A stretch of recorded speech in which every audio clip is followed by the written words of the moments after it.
Hi everybody, welcome back to Living Between Paychecks Kitchen. I'm Chunk. Jack and Letty are still in Lake Jackson. Oz is behind the camera currently. Yeah. We're coming at you from Oz's shitty little galley kitchen. Today we're going to be making Italian critter soup. The critters aren't Italian yet, but they will be soon. This recipe was passed down through the generations since the beginning of time through our Beltline. Probably should use family instead of Beltline, huh? It fits. Okay. And hopefully it'll be good. I mean, it's always good, right? Be sure to like, share, subscribe, hit the little bell. Check out our links for merch and the doodly-doo. Support your small businesses. Let's get into the food. Alright, so this is what I sound like. I apologize.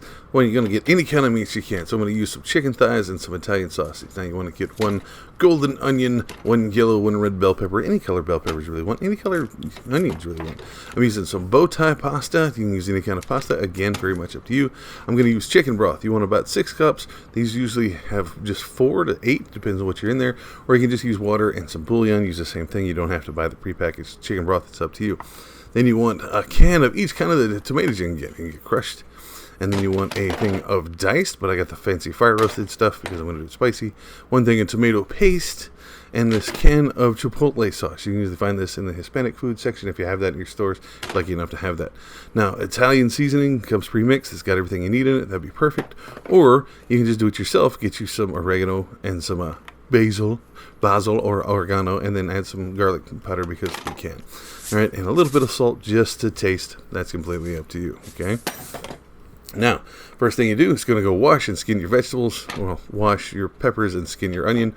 Once you get your onion done and skinned, we're going to half it. And then we're just going to cut it and then cut it back the other way. We didn't get all the skin off of that one. I can kind of see it on the back side here. But that'll hopefully cook off later. You can kind of see it. So you just want to run this through and get small pieces of onion. You don't want big pieces. Now when I do my French onion, I'll use the big loops. But here again, if you're going to cut it, grab it from the big side, go to the small. It takes me a long time, especially because I was used to cutting like whole onions as a kid because I didn't know. Here you go. So here are the loops. I usually use that as when I do my French onion soup, if I'm not going to blend it or whatever, just because I think it's nice. But that's just because that's all the flavor is onion over there. Now your bell pepper, you try to rip the heart out, but it doesn't work. Get your sharp knife, be careful of your fingers, just kind of cut around the top a little bit, and then you're going to rip it out like cauliflower style. Try to get as much of the seeds and the vein out as you can. Don't worry if you rip the sides. I'm going to get in here with my big fat fingers and screw this one up pretty good. Watch this, just rip, tear, shred, pull, drop, see? Just try to get all the seeds as you can, and just give it a slice round ways here. And then we're going to go back the other way and cut it some more. Again, don't want big mouthfuls of pieces of peppers in this stuff, okay? Don't worry about your veins unless you got really big white veins. And these, that's the fibrous parts that are in there in between the ribs of your bell peppers. You kind of see it here where it stands out as white colors. If they're great big pieces of it, yeah, go ahead and pull it out. But if it's not, just leave it in there. Don't worry about it. You got to cut it down, put it in the soup. It's going to boil down most of that stuff, so it's not a big problem. So your chicken, I'm using frozen chicken thighs. Whatever it is, just make sure it's boneless. Again, we call it critter soup because just whatever critters we find, we throw in here. But I'm just going to slice it down one way and slice it the other way. Going to try to make it as small cubes as possible. Then here, be sure to take it all the way down because if you don't, it'll stick and get the veins of chicken. So I have to use my big pot. So I'm having to show you here. I don't have a rig that'll show the whole inside. So you get like this weird 3/4 thing here that takes up most of the pots. So we're going to put it in here about medium high. Let it start to get warm, okay? Then I didn't say anything earlier just because I didn't think I was going to need it. But just go ahead and add all your vegetables.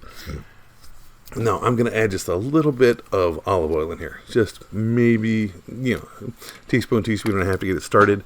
Usually don't do that because I'll have my meat in there almost immediately. And just the moisture from that keeps it from sticking. But I was a little worried here, so I went ahead and threw it in there.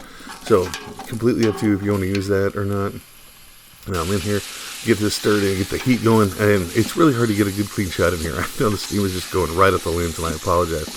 You want to keep cooking this down until it just starts to wither a little bit, and then go ahead and add your meats. The chicken and the Italian sausage, be sure to get that wax paper or meat diaper thing off the back of your meat, because that's horrific. If you don't, but go ahead and break that down and make sure your meat gets down on the metal. Put the meat on the metal, as we say, and that'll start cooking. You don't need to worry about adding any more like cooking oil or anything like that because the oils and the water in your meat stuff will start cooking it down there. Again, I apologize for my lens steaming up a bit here. I kind of put it at a different angle here, see if we can get a little better.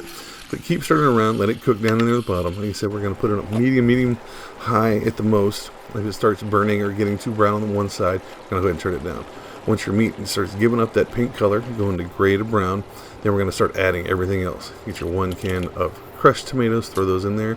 You're thinking your chipotle sauce, which I absolutely love that we're putting that in here. It's one of my favorite things to cook with. Your diced tomatoes, again, they don't have to be the fire roasted kind. I just felt like being fancy.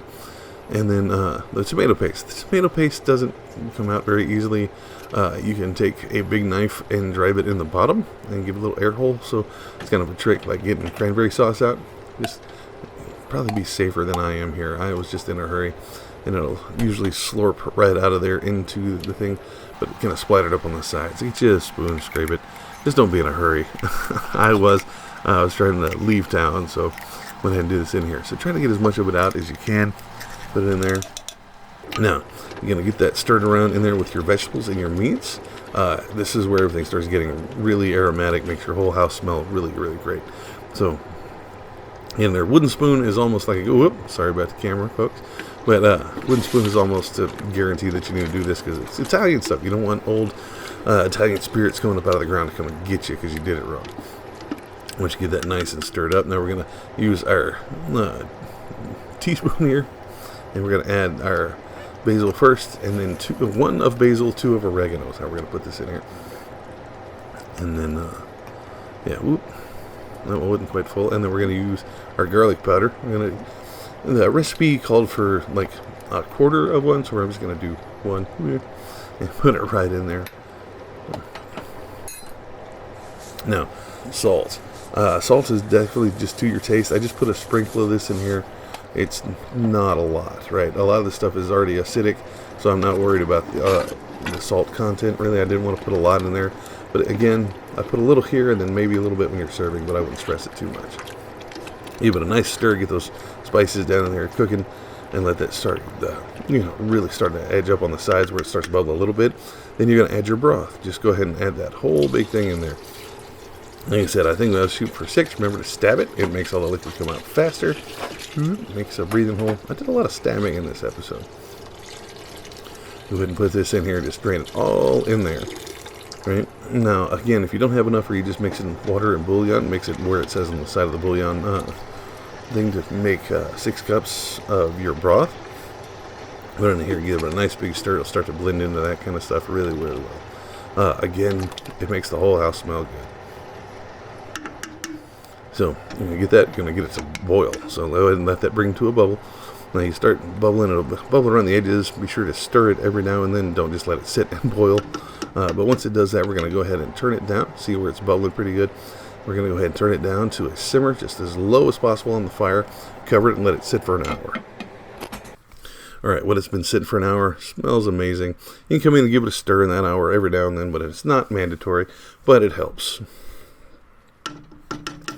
Go ahead and get that in there. So you've had it in for an hour. So now we're going to add 2 cups of our pasta, okay? I pre-measured it out just because it's 2 cups. Anything more than that, you're risking really thickening your soup, which is a lot, especially since you're cooking the pasta in there.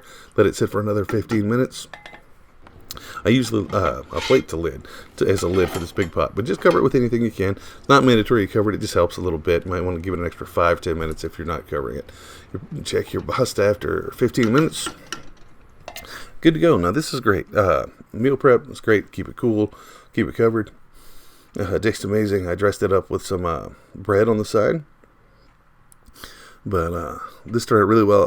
Your meats are really your big sink on this one. Like, I used a lot of stuff like the Italian sausage and the chicken thighs, which are the cheaper of the chicken meats. I got them when they were discounted. So that's your big sink on this one. Well under a budget. Tastes great. Got to try it. And there you have it, folks. This outro brought to you by, I can't remember my line. So, if you do it differently, you want to see us do it differently, let us know. Put it down in the comments. That's what the comments are for. Or you can find us on social media. You can find us at Facebook, Pinterest, Patreon. You can find us at all of those at Living Between Paychecks Kitchen. Or you can find us at Instagram, over at Living Between, where we had to shorten it down over there. And that was happily that we did the food. Happy fooding, and we'll see you next time. Please be safe.